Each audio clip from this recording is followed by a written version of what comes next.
ತಲೆಗೆ ಗುಂಡು ಹಾರಿಸಿಕೊಂಡು ಉದ್ಯಮಿ ಪ್ರದೀಪ್ ಆತ್ಮಹತ್ಯೆ ಮಾಡಿಕೊಂಡ ಪ್ರಕರಣ ಸಂಬಂಧ ಬಿಜೆಪಿ ಶಾಸಕ ಅರವಿಂದ ಲಿಂಬಾವಳಿ ವಿರುದ್ಧ ಎಫ್ಐಆರ್ ದಾಖಲಾಗಿದೆ. ಅರವಿಂದ ಲಿಂಬಾವಳಿ ಸೇರಿದಂತೆ 6 ಜನರ ವಿರುದ್ಧ ಕೂಡ ಕಗ್ಗೇಲಿಪುರ ಪೊಲೀಸ್ ಠಾಣೆಯಲ್ಲಿ ಐಪಿಸಿ ಸೆಕ್ಷನ್ 306 ಅಡಿ ಎಫ್ಐಆರ್ ದಾಖಲಾಗಿದೆ. ಉದ್ಯಮಿ ಪ್ರದೀಪ್ ಪತ್ನಿ ನೀಡಿದ ದೂರಿನ ಅನ್ವಯ ಪೊಲೀಸರು ಎಫ್ಐಆರ್ ದಾಖಲಿಸಿದ್ದಾರೆ. ಡೆತ್ ನೋಟ್ನಲ್ಲಿ ಅರವಿಂದ ಲಿಂಬಾವಳಿ, ಜಿ ರಮೇಶ್ ರೆಡ್ಡಿ, ಕೆ ಗೋಪಿ, ಜಯರಾಮ್ ರೆಡ್ಡಿ, ರಾಘವ್ ಭಟ್, ಸೋಮಯ್ಯ ಹೆಸರು ಉಲ್ಲೇಖವಾಗಿದ್ದು ಎಲ್ಲರೂ ವಿಚಾರಣೆಗೆ ಹಾಜರಾಗುವಂತೆ ನೋಟಿಸ್ ನೀಡುವ ಸಾಧ್ಯತೆ ಇದೆ. ಆಕಳು ಕರುವಿನ ಮೇಲೆ ಯುವಕ ಅತ್ಯಾಚಾರ ಎಸಗಿರುವ ವಿಕೃತ ಘಟನೆ ರಾಯಚೂರು ಜಿಲ್ಲೆ ಲಿಂಗಸುಗೂರು ತಾಲೂಕಿನ ಕಸಬಾ ಲಿಂಗಸುಗೂರು ಗ್ರಾಮದಲ್ಲಿ ನಡೆದಿದೆ. ಘಟನೆ ಸಂಬಂಧ ಲಿಂಗಸುಗೂರು ಠಾಣೆ ಪೊಲೀಸರು 24 ವರ್ಷದ ಇಮ್ತಿಯಾಜ್ನನ್ನು ಬಂಧಿಸಿದ್ದಾರೆ. ವೃತ್ತಿಯಲ್ಲಿ ಆಟೋ ಡ್ರೈವರ್ ಆಗಿದ್ದ ಆರೋಪಿ ಇಮ್ತಿಯಾಜ್ ಯಾವಾಗಲೂ ತೋಟದ ಮನೆಯಲ್ಲಿ ಮಲಗುತ್ತಿದ್ದ. ನಿನ್ನೆ ಯಾರು ಇಲ್ಲದ ವೇಳೆ ಅಮರೇಶ್ ಎಂಬ ವ್ಯಕ್ತಿಗೆ ಸೇರಿದ ಆಕಳ ಕರುವಿನ ಕಾಲು ಕಟ್ಟಿ ಹಾಕಿ ಅತ್ಯಾಚಾರ ಎಸಗಿದ್ದಾನೆ. ಸುಮಾರು 7-8 ಆಕಳು ಸಾಕಣೆ ಮಾಡುತ್ತಿದ್ದ ಅಮರೇಶ ಕೊಟ್ಟಿಗೆಯಲ್ಲಿ ಆಕಳು ಕಟ್ಟಿ ಮನೆಗೆ ಹೋದಾಗ ಘಟನೆ ನಡೆದಿದೆ. ಇಮ್ತಿಯಾಜ್ನ ಪೈಶಾಚಿಕ ಕೃತ್ಯ ಕಣ್ಣಾರೆ ಕಂಡಿದ್ದ ಅಮರೇಶ ಬಳಿಕ ಇಮ್ತಿಯಾಜ್ನ ಪೊಲೀಸ್ ಠಾಣೆಗೆ ಒಪ್ಪಿಸಿ ದೂರು ನೀಡಿದ್ದಾರೆ.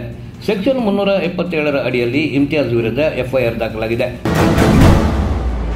ಜಮ್ಮು ಮತ್ತು ಕಾಶ್ಮೀರದ ರಚೌರಿಯಲ್ಲಿ ಭಾನುವಾರ ಉಗ್ರರು ನಡೆಸಿದ ಗುಂಡಿನ ದಾಳಿ ಘಟನೆಗೆ ಸಂಬಂಧಿಸಿದಂತೆ ಮೃತರ ಸಂಖ್ಯೆ 4ಕ್ಕೆ ಏರಿಕೆಯಾಗಿದೆ ಎಂದು ಸೋಮವಾರ ತಿಳಿದುಬಂದಿದೆ. ರಚೌರಿಯ ಡ್ಯಾಂಗ್ರಿ ಪ್ರದೇಶದಲ್ಲಿ 3 ಮನೆಗಳ ಮೇಲೆ ಉಗ್ರರು ದಾಳಿ ನಡೆಸಿದ್ದಾರೆ. ಈ ವೇಳೆ 3 ಸಾವನ್ನಪ್ಪಿದ್ದು ಘಟನೆಯಲ್ಲಿ 9 ಮಂದಿ ಗಾಯಗೊಂಡಿದ್ದಾರೆ. ಇದೀಗ ಗಾಯಾಳುಗಳ ಪೈಕಿ ಓರ್ವ ವ್ಯಕ್ತಿ ಮೃತಪಟ್ಟಿದ್ದಾನೆಂದು ವರದಿಗಳಿಂದ ತಿಳಿದುಬಂದಿದೆ. ಭಾನುವಾರ 100ಕ್ಕೂ ಹೆಚ್ಚು ಜನರು ಅಸ್ವಸ್ಥರಾಗಿರುವ ಶಂಕಿತ ವಿಷಾಹಾರ ಸೇವನೆ ಘಟನೆಯ ಬಗ್ಗೆ ಕೇರಳ ಆರೋಗ್ಯ ಸಚಿವೆ ವೀಣಾ ಜಾರ್ಜ್ ತನಿಖೆಗೆ ಆದೇಶಿಸಿದ್ದಾರೆ.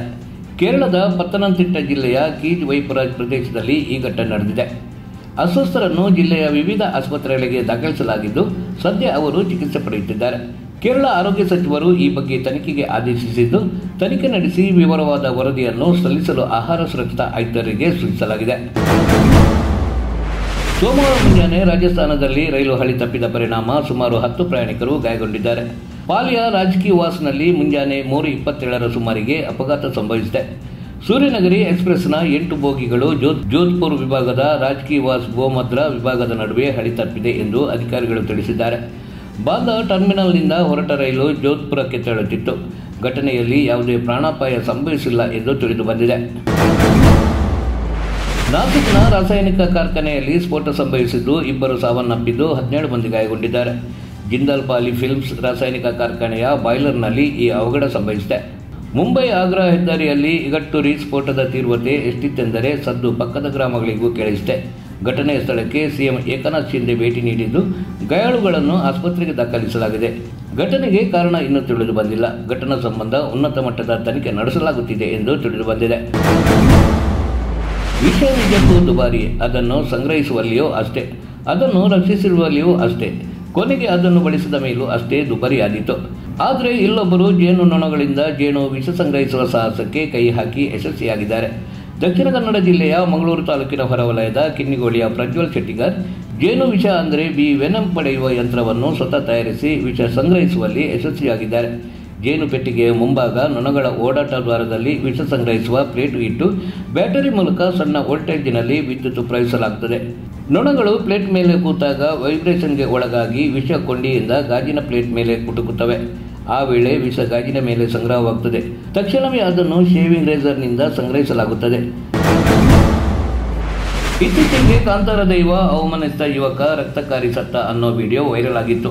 ಈ ಬಗ್ಗೆ ಮಾತನಾಡಿರುವ ಕಿಶೋರ್ ಅವರು ನಂಬಿಕೆ ಇರಲಿ, ಮೂಢನಂಬಿಕೆ ಬೇಡ ಎಂದು ಹೇಳಿದ್ದಾರೆ. ಕೊಲ್ಲುವ ಶಕ್ತಿ ಇರುವ ದೈವಕ್ಕೆ ಅದರ ಬದಲು ಮನ ಪರಿವರ್ತನೆ ಮಾಡುವ ಶಕ್ತಿ ಏಕೆ ಇರುವುದಿಲ್ಲ? ಏಕೆಂದರೆ ಕತೆಗಾರನಿಗೆ ಕತೆ ಮುಂದೆ ಸಾಗುವುದಿಲ್ಲ. ಅವನ ಮಟ್ಟಿಗೆ ಒಂದು ಕಥೆಯನ್ನು ಪರಿಣಾಮಕಾರಿಯಾಗಿ ಹೇಳುವ ತನ್ನ ಉದ್ದೇಶ ಸಾಧನೆಗೆ ದೈವವೋ ದೆವ್ವವೋ ಒಂದು ಸಾಧನವಷ್ಟೇ. ಸಿನಿಮಾವಾಗಿರಲಿ, ಪುರಾಣವಾಗಿರಲಿ, ದೈವವೋ ದೆವ್ವವೋ ನಮ್ಮ ನಂಬಿಕೆಯಷ್ಟೇ. ನಂಬಿದರೆ ಉಂಟು, ನಂಬದಿದ್ದರೆ ಇಲ್ಲ. ಹಾಗೆಂದು ಕಷ್ಟಕಾಲದಲ್ಲಿ ಮನಸ್ಥೈರ್ಯ ಕೊಡುವ ನಂಬಿಕೆಗಳನ್ನು ಅವಮಾನಿಸುವ ಅವಶ್ಯಕತೆಯೂ ಇಲ್ಲ. ಕಿಡಿಗೇಡಿಗಳನ್ನು ಶಿಕ್ಷಿಸುವ ಕಾನೂನಿದೆ. ಅವರವರ ನಂಬಿಕೆ ಅವರವರಿಗೆ. ನಂಬಿಕೆ ಇರಲಿ, ಮೂಢನಂಬಿಕೆ ಬೇಡ ಎಂದು ಕಿಶೋರ್ ಹೇಳಿದ್ದಾರೆ. ಮಂಗಳೂರಿನ ಸ್ಟೂಡೆಂಟ್ ಫಾರ್ ಡೆವಲಪ್ಮೆಂಟ್ ಸದಸ್ಯರು 2023ರ ಆಗಮನವನ್ನು ಬಹಳ ಅರ್ಥಪೂರ್ಣವಾಗಿ ಸ್ವಾಗತಿಸಿದರು. ಮಂಗಳೂರು ಮಹಾನಗರ ಪಾಲಿಕೆ ಸಹಯೋಗದಲ್ಲಿ ವಿದ್ಯಾರ್ಥಿ ಸಂಘಟನೆಯು ಜನವರಿ 1ರಂದು ಮಂಗಳೂರಿನ ತಣ್ಣೀರುಬಾವಿ ಬೀಚ್ನಲ್ಲಿ ಬೆಳಿಗ್ಗೆ 9 ಗಂಟೆಗೆ ಸ್ವಚ್ಛತಾ ಅಭಿಯಾನ ಆರಂಭಗೊಂಡಿದ್ದು ಮಧ್ಯಾಹ್ನ 12 ಗಂಟೆಯವರೆಗೆ 3 ಕಿಲೋ ಗೋಣಿ ಚೀಲಗಳಂತೆ ಸುಮಾರು 30 ಜನರಂತೆ 4 ಗುಂಪುಗಳಾಗಿ ವಿಂಗಡಿಸಲಾಗಿದೆ. ಪ್ರತಿ ಗುಂಪಿಗೆ ನಿರ್ದಿಷ್ಟ ಕಸಗಳನ್ನು ಸಂಗ್ರಹಿಸುವ ಕಾರ್ಯವನ್ನು ನೀಡಲಾಯಿತು. ಅಭಿಯಾನದಲ್ಲಿ 100ಕ್ಕೂ ಹೆಚ್ಚು ವಿದ್ಯಾರ್ಥಿ ಸ್ವಯಂ ಸೇವಕರು ಬೀಚ್ನಲ್ಲಿ ಸಂಗ್ರಹವಾದ ತ್ಯಾಜ್ಯವನ್ನು ಸ್ವಚ್ಛಗೊಳಿಸಿದರು. ಈ ಕಾರ್ಯದಲ್ಲಿ ಎಂಸಿಸಿಯ ನೌಕರರು ಕೂಡ ಸೇರಿಕೊಂಡರು. ರಾಜ್ಯ ವಿಧಾನಸಭಾ ಚುನಾವಣೆಗೆ ಕೆಲವೇ ತಿಂಗಳುಗಳು ಬಾಕಿ ಇರುವಾಗಲೇ ಮಾಜಿ ಸಚಿವ ಜನಾರ್ದನ್ ರೆಡ್ಡಿ ಕಲ್ಯಾಣ ರಾಜ್ಯ ಪ್ರಗತಿ ಪಕ್ಷ ಕಟ್ಟಿ ಚುನಾವಣಾ ಯುದ್ಧಕ್ಕೆ ಇಳಿದಿದ್ದಾರೆ. ಜನಾರ್ದನ್ ರೆಡ್ಡಿ ಕಾಂಗ್ರೆಸ್ ಪಕ್ಷದ ಬುಟ್ಟಿಗೆ ಕೈ ಹಾಕಿದ್ದು, ಗಂಗಾವತಿ ಕ್ಷೇತ್ರದ ಕುರುಬ ಮುಸ್ಲಿಂ ಸಮುದಾಯದ ಕಾಂಗ್ರೆಸ್ ಮುಖಂಡರು ಮಾಜಿ ಸಚಿವ ಜನಾರ್ದನ್ ರೆಡ್ಡಿ ನೇತೃತ್ವದ ಕಲ್ಯಾಣ ರಾಜ್ಯ ಪ್ರಗತಿ ಪಕ್ಷಕ್ಕೆ ಸೇರ್ಪಡೆಗೊಂಡಿದ್ದಾರೆ. ಜನಾರ್ದನ್ ರೆಡ್ಡಿಗೆ ಕಂಬಳಿ ಹಾಕಿ ಕುರುಬ ಸಮುದಾಯದ ಮುಖಂಡರು ಸೇರ್ಪಡೆಗೊಂಡಿದ್ದಾರೆ.